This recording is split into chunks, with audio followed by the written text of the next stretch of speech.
constituency.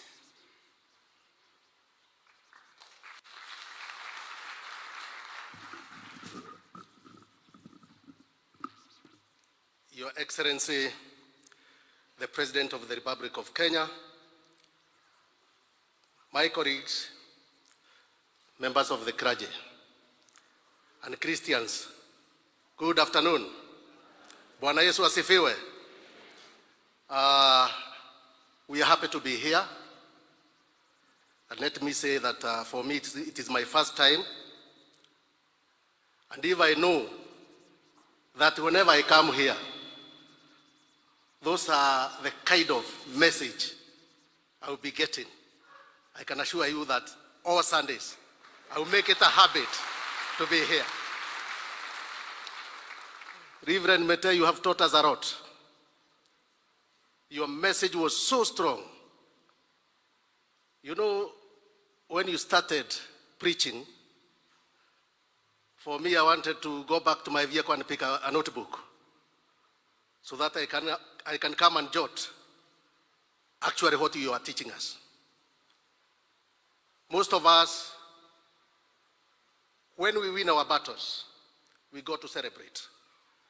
But you have taught us that after winning our battles, we should be ready for another battle. And in fact, we should pray for our president. When we were campaigning, we asked God to give us victory. And God was so promising, He gave us that victory. Little do we know that there is another giant, that there is another battle, which we have to win, and we have to fight on. Our president has a great duty and responsibility to steer this country to the next level. And that's why I'm saying that we should continue praying for him, because even after winning the elections, I know you all know that another giant came in and we started another front of battle. But we believe that even this one, as you can see, and the way it is now, we are winning that battle.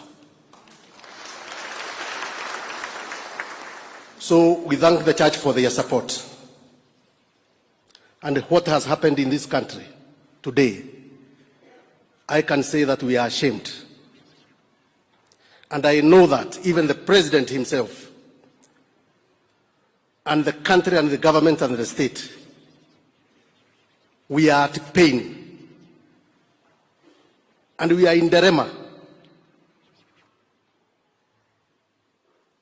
to charge the church. You know what has happened in Sakahora. We are just confused. Where do we start to charge the church? But we believe that God will give us power and understanding, because we know there are those churches who are steadfast to preach the true gospel. And for those who are not doing that, let them know that they have made us ashamed. Today, this morning, I heard from a media, which is a foreign media, reporting how many bodies have been exhumed at Sakahora, over 200. And it was a foreign media. I was ashamed, because it is being heard all over the world. So it's unfortunate, but we believe that God is still in his throne.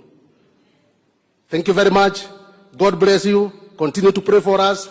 Let us continue praying for our president, and I believe that he will take us where we believe that is where we should be.